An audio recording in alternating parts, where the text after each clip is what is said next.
اس سے صرف روزہ دار ہی داخل ہوں گے. اسے بخاری اور مسلم نے روایت کیا ہے. اہمیت الصوم. یہ پتہ چل گیا جی. جنت میں ایک دروازہ ہے جس کا نام کیا ہے جی؟ ریان. یاد رکھیں یہ بات. جنت میں ایک دروازہ ہے جس کا نام الریان ہے، اور اس دروازے سے صرف کون داخل ہوگا؟ صرف روزے دار داخل ہوگا. روزے دار کے علاوہ کوئی بندہ اس دروازے سے داخل. اگر کوئی شخص یہ چاہتا ہے کہ جب قیامت کے دن وہ جنت کا دروازہ ریان مجھے ملے تو پھر اس کو روزوں کا اہتمام کرنا چاہیے. بسم اللہ جائے. اہمیت الصوم. روزے کی اہمیت. مسئلہ نمبر 6. ایک فرض روزہ بلا عذر ترک کرنے کا کفارہ ساری عمر کے روزے بھی نہیں بن سکتے. حضرت ابو ہریرہ رضی اللہ عنہ کہتے ہیں کہ رسول اکرم صلی اللہ علیہ وسلم نے فرمایا جس نے بلا عذر یا بلا مرض ایک روزہ بھی ترک کیا ساری عمر کے روزے بھی اس کا کفارہ نہیں بن سکتے. اسے بخاری نے روایت کیا ہے. رمضان کی برکتوں سے محروم رہنے والا بے نصیب ہے. حضرت انس بن مالک رضی اللہ عنہ سے روایت ہے کہ رمضان آیا تو یہ پچھلی حدیث میں ایک مسئلہ جو بیان ہوا ہے، بغیر عذر ترک کرنے کا کفارہ ساری عمر کے روزے. ایک بندہ پوری زندگی روزے رکھے لیکن جان بوجھ کے جو روزہ ہے اس نے ایک چھوڑا ہے، اس کا بدلہ نہیں بن سکتا. وہ اس کا بدلہ نہیں، جان بوجھ کے جو روزہ چھوڑا ہے اس کا بدلہ کوئی روزہ نہیں بن سکتا. ساری زندگی بھی رکھے پھر بھی اس کا ثواب نہیں پا سکتا اور اس کا بدلہ نہیں بن سکتا. عذر کیا ہے؟ روزہ چھوڑنے کا عذر کیا ہے؟ اگر بندہ بیمار ہو پھر بھی روزہ چھوڑ سکتا ہے، اور اگر بندہ مسافر ہو پھر بھی روزہ. بیماری بھی عذر ہے، بخار ہو چکا ہے تو وہ روزہ چھوڑ سکتا ہے، اس میں کوئی حرج نہیں. اور جب اس کی بیماری ختم ہو جائے تو رمضان کا چھوٹا ہوا روزہ اگلے سال تک، شعبان تک، رمضان سے پہلے تک اس کی قضائی دے سکتا ہے. یہ عذر کی وجہ سے روزہ چھوڑا ہے. یا سفر پہ چلا گیا، اس نے مجبوراً سفر کرنا تھا تو سفر میں بھی روزہ چھوڑ سکتا ہے. یہ دو عذر ہیں، بیماری اور سفر. اور خاتون عورت جو ہے اگر اس کو ایام آتے ہیں تو ان میں بھی روزہ چھوڑ سکتی ہے، اس کو روزہ نہیں رکھنا چاہیے. حضرت انس بن مالک رضی اللہ عنہ سے روایت ہے کہ رمضان آیا تو رسول اللہ صلی اللہ علیہ وسلم نے فرمایا یہ مہینہ جو تم پر آیا ہے اس میں ایک رات ایسی ہے جو قدر و منزلت کے اعتبار سے 1000 مہینوں سے بہتر ہے. جو شخص اس کی سعادت حاصل کرنے سے محروم رہا وہ ہر بلائی سے محروم رہا. نیز فرمایا ليلۃ القدر کی سعادت سے صرف بے نصیب ہی محروم کیا جاتا ہے. اسے ابن ماجہ نے روایت کیا ہے. ابن ماجہ حدیث کی ایک کتاب ہے جس میں یہ حدیث لکھی ہوئی ہے. نبی کریم فرماتے ہیں کہ اس مہینے میں ایک رات ہے جس ایک رات کی عبادت، جو شخص اس ایک رات کی عبادت سے محروم رہا وہ شخص حقیقت میں سب سے بڑی سعادت اور خوشبختی سے محروم رہا ہے. 8 نمبر مسئلہ. رمضان پانے کے باوجود مغفرت حاصل نہ کر سکنے والے کے لیے ہلاکت ہے. حضرت کعب بن عجرہ رضی اللہ حضرت راج میں چونکہ جلدی میں کتاب اردو کی لے کے آیا ہوں اور ساتھی ہندی والے ہیں تو انشاءاللہ اگلے درس میں ہم جب اس کو مکمل کریں گے تو ہندی کتاب بھی لے کے آئیں گے اگر مکتب میں ہوئی تو انشاءاللہ. حضرت کعب بن عجرہ رضی اللہ عنہ فرماتے ہیں رسول اللہ صلی اللہ علیہ وسلم نے صحابہ کرام رضوان اللہ علیہم اجمعین کو منبر لانے کا حکم دیا. صحابہ کرام رضوان اللہ علیہم اجمعین منبر لے آئے. جب نبی اکرم صلی اللہ علیہ وسلم پہلی سیڑھی پر چڑھے تو فرمایا آمین. پھر جب دوسری سیڑھی پر چڑھے تو فرمایا آمین. اسی طرح جب تیسری سیڑھی پر چڑھے تو فرمایا آمین. جب رسول اکرم صلی اللہ علیہ وسلم منبر سے نیچے تشریف لائے تو ہم نے عرض کیا یا رسول اللہ صلی اللہ علیہ وسلم آج ہم نے آپ صلی اللہ علیہ وسلم سے ایسی بات سنی جو اس سے پہلے نہیں سنی. آپ صلی اللہ علیہ وسلم نے فرمایا جناب جبرائیل علیہ السلام میرے پاس آئے اور کہا اس آدمی کے لیے ہلاکت ہے جس آدمی نے رمضان کا مہینہ پایا اور اپنے گناہوں کی بخشش اور معافی حاصل نہ کر سکا. اس کے جواب میں نے آمین کہی. پھر جب میں دوسری سیڑھی پر چڑھا تو جناب جبرائیل علیہ السلام نے کہا ہلاکت ہے اس آدمی کے لیے جس کے سامنے آپ صلی اللہ علیہ وسلم کا ذکر کیا جائے اور وہ آپ صلی اللہ علیہ وسلم پر درود نہ بھیجے. میں نے اس کے جواب میں بھی آمین کہی. پھر جب میں تیسری سیڑھی پر چڑھا تو جناب جبرائیل علیہ السلام نے کہا جس شخص نے اپنے ماں باپ یا دونوں میں سے کسی ایک کو بڑھاپے کی حالت میں پایا اور ان کی خدمت کر کے جنت حاصل نہ کی اس کے لیے بھی ہلاکت ہو۔ میں نے جواب میں کہا آمین۔ اسے حاکم نے صحیح سند کے ساتھ روایت کیا ہے۔ یہ مستدرک حاکم ایک حدیث کی کتاب ہے اور اس میں یہ حدیث موجود ہے۔ رسول کریم صلی اللہ علیہ وسلم ممبر پر چڑھے اور آپ نے ایک سیڑھی پہ پاؤں رکھا تو آمین کہا، دوسری پہ پاؤں رکھا تو آمین کہا اور تیسری پہ پاؤں رکھا تو آمین کہا۔ صحابہ نے پوچھا اللہ کے نبی سے یہ آمین کیسا ہے؟ تو پھر آپ نے ہر ایک کی وضاحت کی۔ پہلی حضرت جبریل نے میرے کان میں کہا کہ جس نے رمضان کا مہینہ پایا اور اپنی بخشش کا سامان تیار نہ کر سکا وہ شخص جو ہے نا ہلاکت میں ہے۔ اور پھر میں نے کہا آمین، واقعی وہ اسی بات کا مستحق ہے، جس نے رمضان کی قدر نہیں کی اس کو ہلاک ہی ہونا چاہیے۔ پھر اس کے بعد دوسری سیڑھی پر پاؤں رکھا تو فرمایا حضرت جبریل نے کہ جس بندے نے آپ کا نام سنا اور آپ کا نام سننے کے بعد درود نہیں پڑھا وہ بھی ہلاکت کا شکار ہو، میں نے آمین کہا۔ تیسری بد دعا حضرت جبریل نے یہ کی کہ وہ شخص جس نے والدین کو دونوں کو یا ایک کو بڑھاپے کی عمر میں پایا اور ان کی خدمت سے وہ اپنے گناہ معاف نہ کروا سکا تو وہ شخص بھی ہلاکت کا شکار ہوگا۔ یہ 3 بڑے گناہ ہیں، رمضان کو چھوڑنا، نبی کریم پر درود نہ پڑھنا اور والدین کی خدمت نہ کرنا، جس کے اوپر حضرت جبریل نے ہلاکت کی بد دعا کی اور نبی کریم نے اس کے اوپر آمین فرمایا ہے۔ مسئلہ نمبر 9، روزہ خوروں کا عبرتناک انجام۔ حضرت ابو امامہ باہلی رضی اللہ روزہ خوروں کا یعنی جو شخص روزہ چھوڑ دیتا ہے یا روزے کی حالت میں کھاتے پیتے رہے ہیں، رمضان کی روزے کی ٹائم پہ کھاتے پیتے رہتے ہیں، ان کا انجام کیا ہوگا؟ جی بسم اللہ۔ حضرت ابو امامہ باہلی رضی اللہ عنہ کہتے ہیں میں نے رسول اللہ صلی اللہ علیہ وسلم کو فرماتے ہوئے سنا، میں سویا ہوا تھا اور میرے پاس 2 آدمی آئے، انہوں نے مجھے بازوؤں سے پکڑا اور مجھے ایک مشکل چڑھائی والے پہاڑ پر لائے اور دونوں نے کہا اس پہاڑ پر چڑھے۔ میں نے کہا میں نہیں چڑھ سکتا۔ انہوں نے کہا ہم آپ صلی اللہ علیہ وسلم کے لیے سہولت پیدا کر دیں۔ 21 نمبر سوال۔ بس میں چڑھ گیا حتیٰ کہ میں پہاڑ کی چوٹی پر پہنچ گیا جہاں میں نے شدید چیخ و پکار کی آوازیں سنی۔ میں نے پوچھا یہ آوازیں کیسی ہیں؟ انہوں نے بتایا یہ جہنمیوں کی چیخ و پکار ہے۔ پھر وہ میرے ساتھ آگے بڑھے جہاں میں نے کچھ لوگ الٹے لٹکے ہوئے دیکھے جن کے منہ کو چیر دیا گیا ہے، جن سے خون بہہ رہا ہے۔ میں نے پوچھا یہ کون لوگ ہیں؟ انہوں نے جواب دیا یہ وہ لوگ ہیں جو روزہ وقت سے پہلے افطار کر لیا کرتے تھے۔ خزیمہ اور ابن خزیمہ صحیح، ابن خزیمہ اور ابن حبان یہ 2 حدیث کی بڑی معروف کتابیں ہیں اور اس میں یہ حدیث موجود ہے، لمبی حدیث ہے۔ نبی کریم نے جو ہے نا وہ خواب دیکھا اور خواب میں یہ سزا دیکھی کہ ایک آدمی کو الٹا لٹکایا گیا ہے اور اس کی باچھوں کو چیرا جا رہا ہے بستر کے ساتھ۔ اور میں نے پوچھا یہ کون ہے؟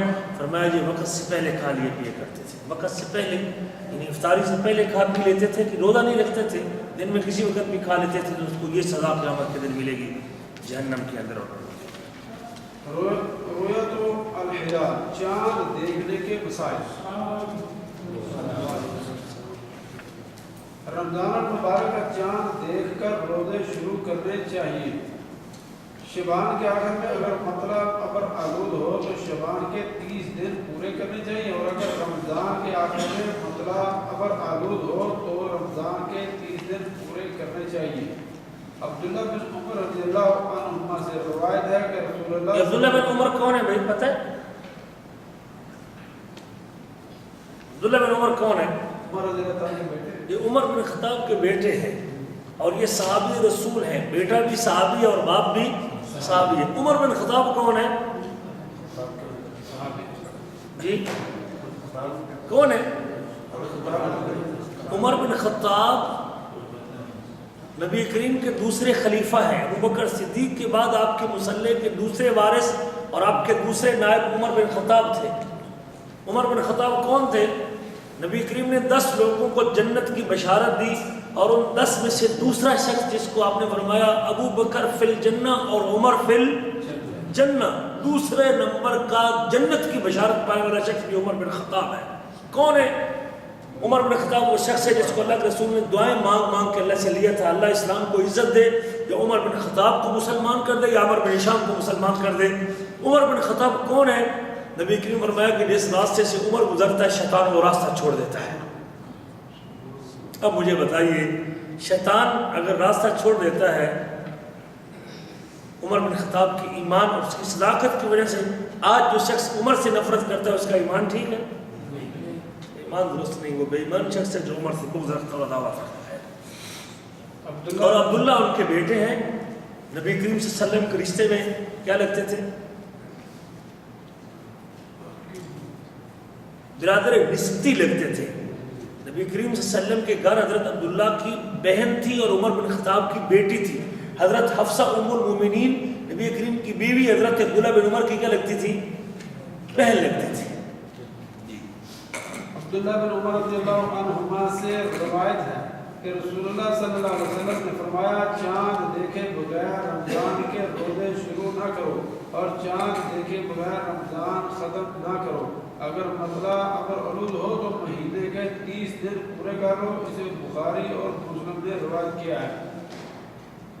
ایک مسلمان کی گواہی پر شریعت نے روزے کو چاند کے ساتھ جوڑا ہے، اور اس لیے ہے آج تو جدید وسائل ہیں، آپ گن لیتے ہیں، لیکن ظاہر بات ہے کہ کل اگر یہ جدید ٹیکنالوجی نہ بھی رہے تو مسلمان چاند تو باقی رہے گا کہ نہیں رہے گا۔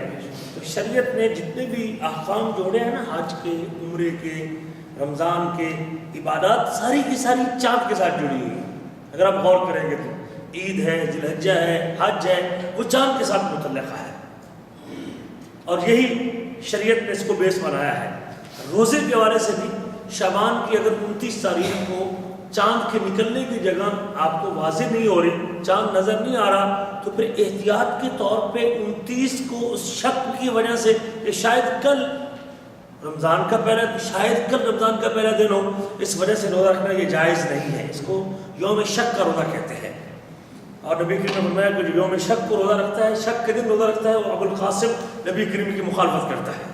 اس لیے اللہ کے رسول فرماتے ہیں اگر چاند نکلنے کی جگہ ابر عروج یعنی بارش ہو جائے، موسم بادل آ جائے یا غبار آ جائے، چاند نظر نہ آئے، تو پھر آپ کو 29 شعبان کے اوپر شعبان ختم کر کے اگلے دن کو رمضان نہیں بنانا چاہیے، بلکہ آپ کو شعبان کی گنتی پوری 30 کرنی چاہیے اور اگلا دن شعبان کا شمار کریں، اور پھر اس کے بعد آپ جا کے اگلے دن کو، اس کے ایک دن بعد رمضان کو شروع کریں۔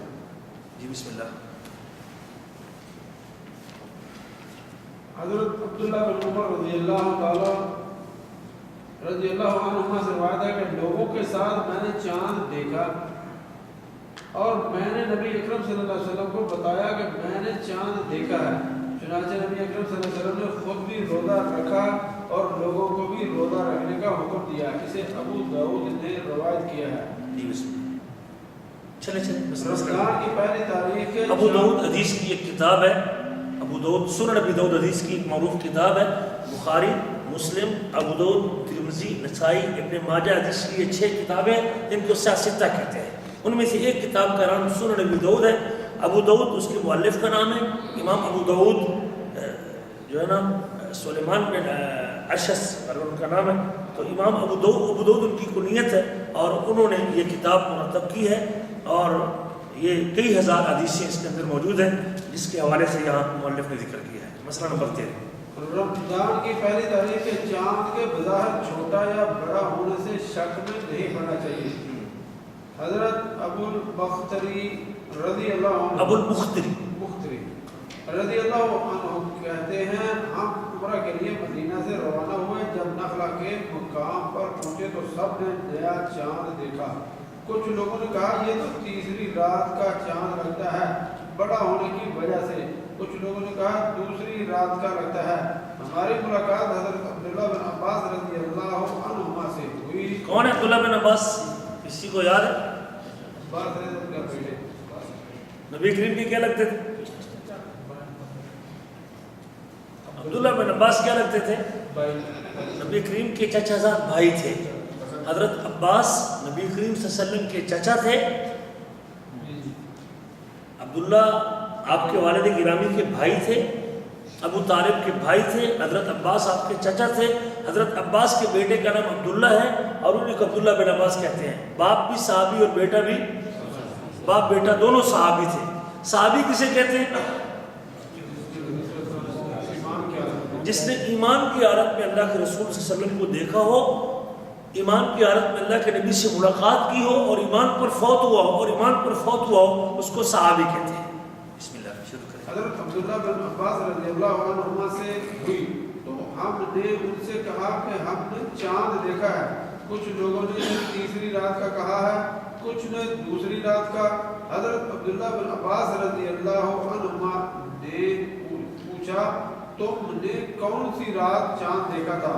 ہم نے بتایا کہ فلاں فلاں رات دیکھا تھا۔ تو وہ کہنے لگے اللہ تعالیٰ نے اس کو تمہارے دیکھنے کے لیے بڑا کر دیا تھا، چنانچہ وہ اسی رات کا تھا جس رات تم نے اسے دیکھا۔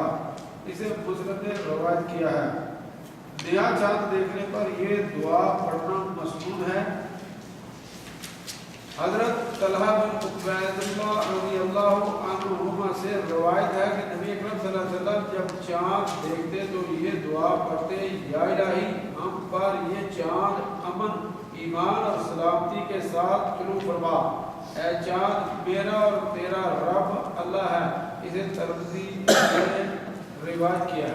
ترمذی حدیث کی کتاب ہے، چاند دیکھنے کی دعا ذرا میرے ساتھ پڑھ لی۔ اللہم اہلہ علینا بالامن والایمان والسلامت والاسلام ربی وربک اللہ۔ جب آپ چاند دیکھیں، نیا چاند دیکھیں تو اللہ کے رسول اللہ سے یہ دعا کرتے تھے اللہ اس کو امن اور ایمان کے ذریعے اتارنا، طلوع فرمانا، اور اس کو ایمان اور سلامتی اور اسلام کے ساتھ طلوع فرمانا۔ تیرا اور میرا رب اللہ ہے۔ چاند سے اللہ کے نبی مخاطب ہوتے تھے کہ میرا اور تیرا رب کون ہے؟ اللہ ہے۔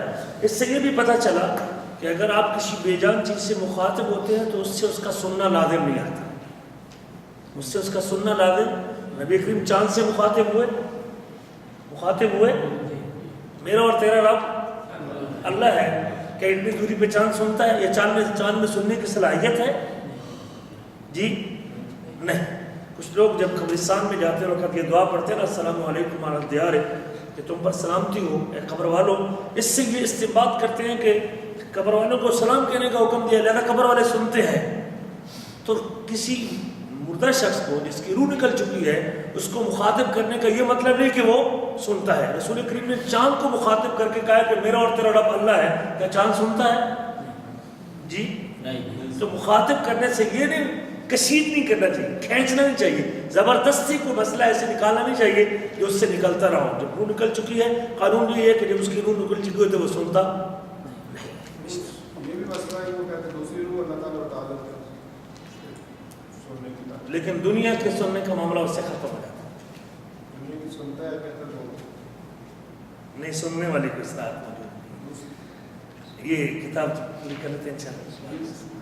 چاند دیکھ کر روزہ شروع کرنے اور چاند دیکھ کر ختم کرنے کے لیے اس وقت حاضر حضرت طلحہ بن عبید اللہ کون ہے؟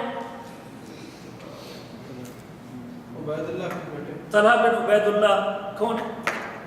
صحابی رسول۔ یہ ان 10 لوگوں میں سے ایک ہے جن کو اللہ کے رسول نے جنت کی بشارت دی ہے۔ طلحہ اور زبیر کا نام آپ نے سنا ہے نا، زبیر بن عوام اور طلحہ بن عبید، اور یہ السابقین الاولین میں سے ہے۔ وہ لوگ جو سب سے پہلے مسلمان ہوئے، غالباً پہلا 5واں مسلمان یا 6واں مسلمان یا 4تھا مسلمان، یہ حضرت طلحہ بن عبید اللہ بھی ہے۔ ان ابتدائی مسلمانوں میں سے جو شروع مسلمان ہوئے ان میں طلحہ بن عبید اللہ بھی آتے ہیں، اور یہ ان 10 لوگوں میں سے ایک ہے جن کو اللہ کے رسول نے جنت کی بشارت دی ہے۔ بسم اللہ چلے۔ چاند دیکھ کر روزہ شروع کرنے اور چاند دیکھ کر ختم کرنے کے لیے اس وقت حاضر علاقے یا ملک کا لحاظ رکھنا چاہیے۔ دوران رمضان ایک ملک سے دوسرے ملک سفر کرنے پر اگر مسافر کے روزوں کی تعداد حاضر علاقہ میں ماہ رمضان کے روزوں کی تعداد سے زائد بنتی ہو تو زائد دنوں کے روزے ترک کر دینے چاہیے یا نفل روزے کی نیت سے رکھنے چاہیے۔ اگر تعداد کم بنتی ہو تو عید کے بعد مطلوبہ تعداد پوری کرنی چاہیے۔ مسئلہ سمجھ آ گیا؟ اگر یہاں سے آپ جائیں گے پاکستان تو آپ کا ایک روزہ بڑھے گا، اور وہاں سے ادھر آئیں گے تو آپ کا روزہ کم ہو جائے گا۔ تو اس لیے اگر آپ وہاں جا رہے ہیں تو آپ وہاں کے لوگوں کے ساتھ روزہ تو رکھ لیں گے، نفل سمجھ کے رکھیں گے تاکہ وہاں رمضان کی حرمت پامال نہ ہو۔ یہ نہ کہ میرے تو 30 پورے ہو گیا تو اسی جانا تو رمضان جائیں، نہیں، وہاں کے ساتھ اگر رکھ لیتے ہیں نفل سمجھ کے تو جائز ہے، ورنہ اور یہاں جب آئیں گے تو پھر آپ اپنی اس گنتی کو، آپ کا رمضان چونکہ ختم ہو چکا ہے پھر آپ اپنی رمضان کی گنتی کے اگر 30 کا رمضان ہے تو آپ کو پھر ایک روزہ بعد میں رمضان کے بعد شوال میں قضائی کے طور پہ رکھنا پڑے گا۔ حضرت قریب رضی اللہ عنہ ابن عباس رضی اللہ عنہما کے غلام سے مروی ہے کہ حضرت ام فضل رضی اللہ عنہما حضرت ابن عباس رضی اللہ عنہ کی بیوی نے انہیں حضرت معاویہ رضی اللہ عنہ کے پاس کسی کام سے شام بھیجا۔ قریب کہتے ہیں کہ حضرت معاویہ کون تھے بھائی؟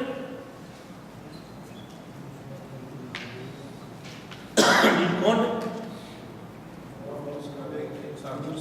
صحابی رسول تھے، ایمان کی حالت میں اللہ کے نبی کو دیکھ چکے تھے، اور حضرت حسن بن علی بن ابی طالب کے بعد 20 سال تک اسلامی حکومت کے سربراہ بھی حضرت معاویہ بن ابی سفیان تھے۔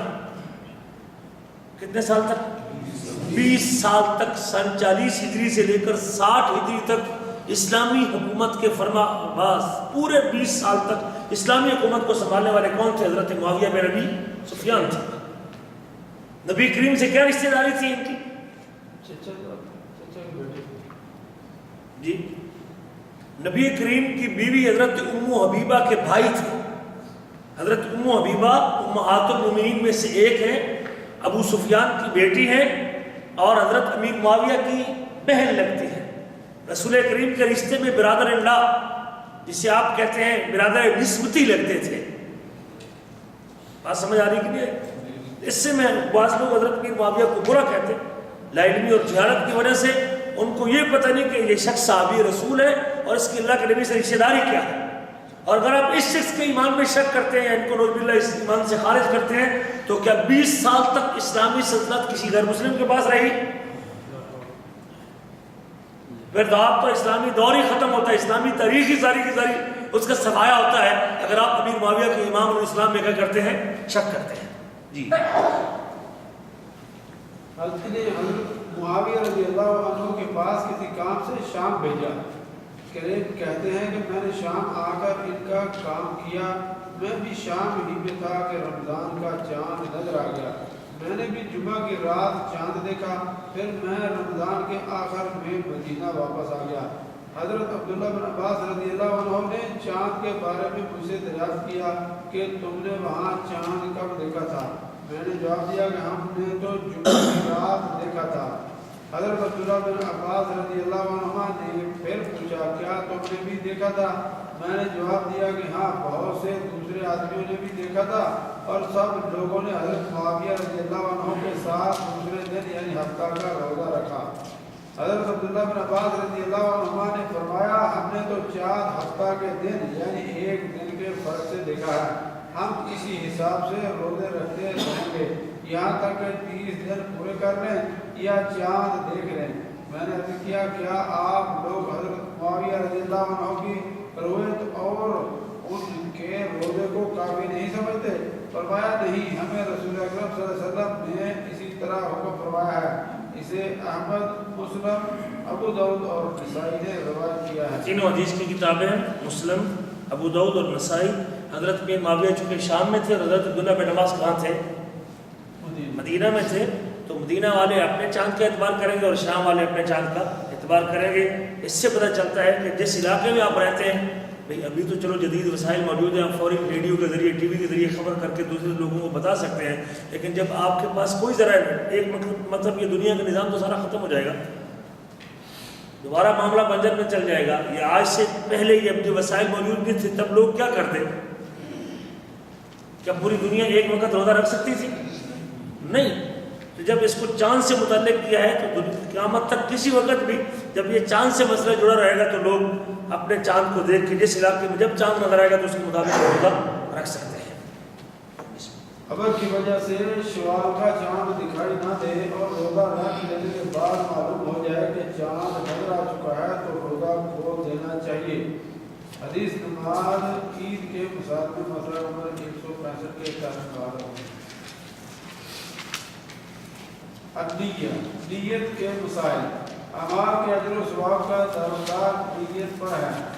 حضرت عمر بن خطاب رضی اللہ عنہ کہتے ہیں کہ میں نے رسول اللہ صلی اللہ علیہ وسلم کو فرماتے ہوئے سنا کہ اعمال کا دارومدار نیت پر ہے، ہر شخص کو اس کی نیت کے مطابق بدلہ ملے گا۔ جس نے دنیا حاصل کرنے کے لیے ہجرت کی اسے صرف دنیا ہی ملے گی اور ہجرت کا ثواب نہیں ملے گا، اور جس نے کسی عورت سے نکاح کے لیے ہجرت کی اسے بس عورت ہی ملے گی اور ہجرت کا ثواب نہیں ملے گا۔ اسے بخاری نے روایت کیا ہے۔ صحیح بخاری کی حدیث ہے کہ ہمارا کا دار و مدار نیتوں کے اوپر ہے۔ آپ کی اگر نیت یہ ہے کہ اللہ کی رضا اور میں اپنے ذمے کو پورا کرنا چاہتا ہوں کہ میرے اس روزے سے اللہ راضی ہو جائے اور میں اپنے اوپر جو فرض ہے اس کو ادا کرنا چاہتا ہوں، تو روزے کے لیے بھی نیت کا کرنا ضروری ہے۔ نیت رات سے کرنا ضروری ہے۔ یہ نہیں کہ آپ رات کو سو جائیں بغیر نیت کے اور آپ کا ارادہ نہ ہو روزہ رکھنے کا کہ میں کل روزہ نہیں رکھوں گا، میرے پیٹ میں درد ہے، اور اگر آپ کو سورج نکلنے کے بعد آپ کا ارادہ بن جائے کہ طبیعت ٹھیک نکلی تو کیا اب میں روزے کی نیت کر لیتا ہوں، تو کیا ایسے ہو سکتا ہے؟ نہیں۔ فرضی روزے کے لیے رمضان کے روزے کے لیے رات کو نیت کرنا ضروری ہے۔ نبی کریم فرماتے ہیں جو رات کو نیت نہیں کرتا اس کا روزہ نہیں ہوتا۔ لیکن نفلی روزے کی نیت آپ دن کو بھی کر سکتے ہیں۔ اگر آپ رات کو نیت نہیں بھی کیے، صبح آپ نے ناشتہ نہیں کیا اور آپ صبح اٹھے اور آپ کا دل چاہ رہا ہے کہ میں روزے کی نیت کرتا ہوں، تو دن کو نفلی روزے کی نیت کی جا سکتی ہے، لیکن فرضی روزے کی نیت رات کو کرنا ضروری ہے۔ نیت کے لیے رسول کریم سے کوئی الفاظ ثابت نہیں۔ نیت دل کے ارادے کا نام ہے۔ جب آپ نے یہ فیصلہ کر لیا کہ میں نے صبح روزہ رکھنا ہے، رات کو سوتے وقت کر لیں، یا صبح جب آپ اٹھے ہیں تو آپ یہ اس ارادے سے کھانا کھائیں کہ خاص کر پتہ صبح سحری کے وقت بچوں کو کھانا کھلا دیتا ہے، چھوٹے بچوں کو روزہ نہیں رکھنا ہوتا ہے، جس نے سفر پہ جانا، لیکن وہ نیت نہیں کرتا روزے کی۔ نیت اس فیصلے کا نام ہے کہ میں اب اس لیے کھانا کھا رہا ہوں کہ میں نے کل سے میں نے روزہ رکھنا ہے، اور فیصلہ دل کا کام ہے۔ زبان سے نیت کے الفاظ اللہ کے نبی سے ثابت نہیں ہے۔ عام طور پہ ایک بات آپ سنتے ہیں وَبِصَوْمِ غَدٍ نَوَيْتُ مِنْ شَهْرِ رمضان، میں کل کے روزے کی نیت کرتا ہوں، رمضان کے کل کے روزے کی نیت کرتا ہوں، رمضان کے مہینے کے کل کے روزے کی نیت کرتا ہوں، یہ اللہ کے رسول سے ثابت نہیں ہے۔ کسی صحیح حدیث کے اندر اس کا ذکر موجود نہیں ہے۔ روزہ فیصلہ، دل میں فیصلہ کرنے کا نام نیت ہے کہ میں نے کل میرا ارادہ ہے کہ روزہ رکھنے کا، اور آپ روزہ تو آج کا رکھ رہے ہیں اور نیت کیا کرتے ہیں؟ یہ تو الفاظ ہی اس لیے غلط ہے کہ آپ جب نیت آج کی کر رہے ہیں تو پھر کل کی نیت روزہ آج کا رکھ رہے ہیں تو نیت بھی کون سی ہونی چاہیے؟ آج کی ہونی چاہیے۔ جی بسم اللہ۔ دکھاوے کا روزہ شرک ہے۔ حضرت شداد بن اوس رضی اللہ عنہ کہتے ہیں کہ میں نے رسول اللہ صلی اللہ علیہ وسلم کو فرماتے ہوئے سنا ہے، جس نے دکھاوے کی نماز پڑھی اس نے شرک کیا، جس نے دکھاوے کا روزہ رکھا اس نے شرک کیا، اور جس نے دکھاوے کے لیے صدقہ کیا اس نے شرک کیا۔ اسے احمد نے روایت کیا ہے۔ احمد نے روایت کی۔ روزہ کی نیت دل کے ارادے سے ہے۔ مروجہ الفاظ وَبِصَوْمِ غَدٍ نَوَيْتُ غیر مسنون ہے۔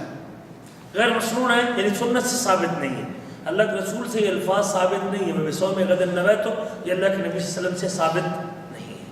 فرضی روزے کی نیت فجر سے پہلے کرنا ضروری ہے۔ حضرت حفصہ رضی اللہ عنہما سے روایت ہے، نبی کریم صلی اللہ علیہ وسلم عنہا سے روایت ہے، نبی کریم صلی اللہ علیہ وسلم نے فرمایا جس نے فجر سے پہلے روزے کی نیت نہ کی اس کا روزہ نہیں۔ اسے ابو داؤد اور ترمذی نے روایت کیا ہے۔ جی، نیت دل کے فیصلے کا نام ہے، ارادے کا کہ میں نے کل صبح روزہ رکھنا ہے، آج صبح روزہ رکھنا ہے، اس فیصلے کا نام جو ہے نا وہ نیت ہے۔ زبان سے اس کی ادائیگی کے لیے کوئی الفاظ اللہ کے رسول سے ثابت نہیں ہے۔ نفلی روزہ کی نیت دن میں زوال سے پہلے کسی بھی وقت کی جا سکتی ہے۔ نفلی روزہ کسی وقت کسی بھی وجہ سے توڑا جا سکتا ہے۔ ام المؤمنین حضرت عائشہ رضی اللہ عنہا سے روایت ہے کہ ایک دن نبی کریم صلی اللہ علیہ وسلم، کون ہے عائشہ؟ نبی کریم کی زوجہ محترمہ ہے، مومنوں کی ماں ہے، ابو بکر صدیق کی بیٹی ہے، اور